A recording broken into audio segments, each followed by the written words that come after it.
जय श्री राधे। मित्रों, आज हम सब चर्चा करेंगे पितृपक्ष को लेकर। पितृपक्ष में हमें विशेष ध्यान देना होता है कि अश्विनी कृष्ण पक्ष प्रतिपदा से लेकर अमावस्या तक 15 दिन के पितृपक्ष होते हैं। जो अब आने वाले हैं यह पितृ 15 दिन तक आएंगे। इन 15 दिनों में हमें अपने पितरों को संतुष्टि के लिए पितरों की पूजा अर्चना वंदना और तर्पण करना चाहिए। मित्रों, यदि हमारे पितृ खुश हैं तो हमें सदैव वृद्धि की ओर ले जाते हैं। यदि हमारे पितृ रुष्ट हैं तो ये मतलब मानिए कि आपका नुकसान के सिवा फायदा बिल्कुल नहीं हो सकता है, प्रॉफिट बहुत कम होगी, ना के बराबर। इन 15 दिनों के अंदर आप यदि यज्ञ अनुष्ठान आदि करते हैं उसका फल आपकी प्राप्ति नहीं होगी। पितरों के निमित्त आप कोई भी यज्ञ अनुष्ठान या पूजा अर्चन करते हैं तो आपके पितरों को प्राप्ति होगी, आपके पितरों को तृप्ति होगी और आपके पितर जब खुश होंगे तो आपको आशीर्वाद प्रदान करेंगे, तब आपकी वृद्धि बढ़ने लग जाएगी। इसलिए मित्रों, हमें इन 15 दिनों में केवल अपने पितरों की आराधना करनी चाहिए। पितरों की आराधना करने के लिए मित्रों हम अपने पितरों के नाम पर तर्पण कर सकते हैं, मार्जन कर सकते हैं। पितरों के नाम पर हम पिंड दान कर सकते हैं, पितरों के नाम पर हम गौ दान कर सकते हैं। कुछ भी आप दान कर सकते हैं जिससे पितरों की तृप्ति हो। विशेष मित्रों, अपने पितरों को तृप्ति कब होती है? पिंडदान और जलदान में। दो ये कार्य आप करेंगे तो आपको के पितर हमेशा तृप्त होंगे। मित्रों, पहले हम पितरों की पूजा के लिए आपको बताते हैं कि आपको संक्षिप्त रूप में आप अपने घर पर भी पितरों की पूजा कर सकते हैं, बहुत सरल तरीके विधि से।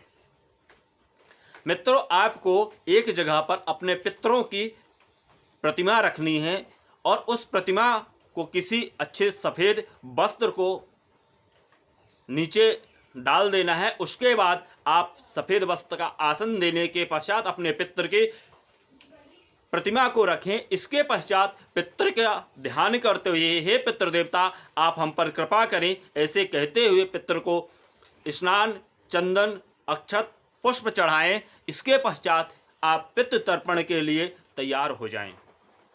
मित्रों, पितृ तर्पण के लिए हमें कुसा, अक्षत, पुष्प, द्रव्य, जल और आपके पास मित्रों ये सामान होना चाहिए। एक लोटा और एक बड़ी सी थाली होनी चाहिए। मित्रों, इसके पश्चात आपको यहाँ पर जल देना है पितरों को, तो उसी लोटे से आप थाली में जल डाल लें और जल के साथ साथ उसी में आप जौ और काले तिल डाल लें। इसके बाद मित्रों आपको हाथ में जल, अक्षत, पुष्प, द्रव्य लेकर संकल्प करना है। 3 बार उच्चारण करना है, ओम विष्णवे नमः, ओम विष्णवे नमः, ओम विष्णवे नमः। यह उच्चारण करने के बाद शुभ तिथि बोलना है। जैसे कि आप प्रतिपदा को कर रहे हैं तो प्रतिपदा पुण्य तिथौ बोलना है। दिन जो हो, जैसे कि सोमवार है, सोमवासरे वितायाम बोलना है। इसके बाद शुभ संवत्सर बोल देना है, शुभकृत नाम संवत्सरे बोल देना है। शुभ संवत्सर बोल दीजिए, नहीं पता है तो शुभ संवत्सर बोल दीजिए। इसके पश्चात आपको शुभ स्थान बोलना है, जहाँ पर आप बैठकर अपने पितरों का तर्पण कर रहे हैं वहाँ का शुभ स्थान बोलना है। इसके पश्चात मित्रों जिनके नाम पर आप तर्पण कर रहे हैं उनका नाम उच्चारण करना है। जैसे कि रमेश जी नाम नोहम। हाँ मित्रों, कुमार जरूर नहीं लगाना है, पूरा नाम टाइटल लेना। रमेश गुप्ता, रमेश यादव, रमेश सिंह, जो भी नाम हो पूरा टाइटल लगाना है। रमेश तिवारी, जो भी नाम हो पूरा टाइटल लगाना है। इसके पश्चात शुभ गोत्र का उच्चारण करना है।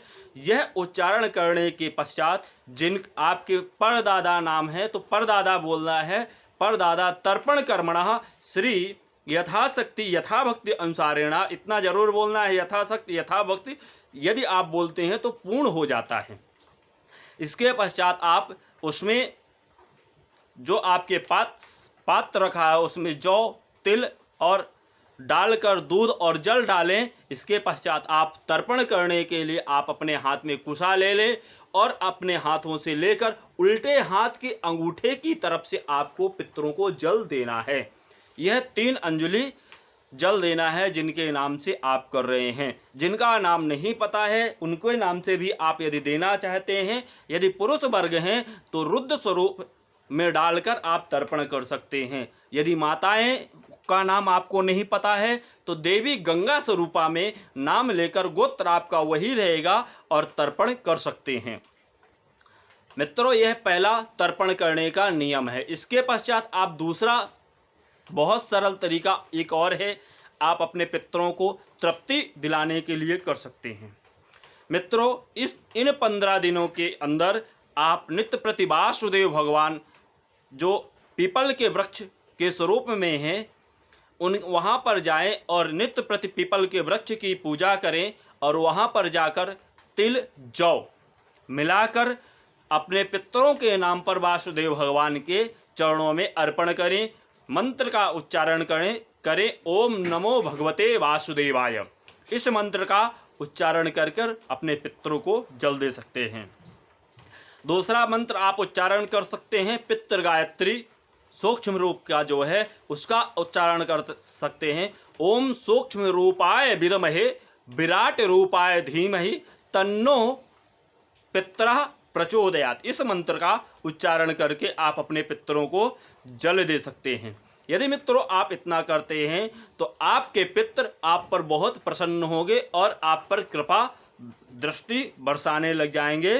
तो आपके यहाँ धन संपत्ति की कभी कमी नहीं रहेगी, पुत्र की कभी कमी नहीं रहेगी, यश कीर्ति की कभी कमी नहीं होगी और आप पर सदैव कृपा बरसती रहेगी।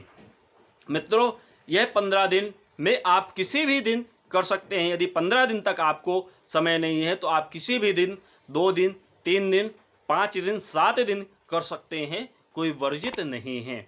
मित्रों, यदि वीडियो अच्छा लगे तो वीडियो को लाइक और सब्सक्राइब जरूर करें, बेल आइकन की घंटी को दबा दें। जय श्री राधे, जय श्री कृष्ण।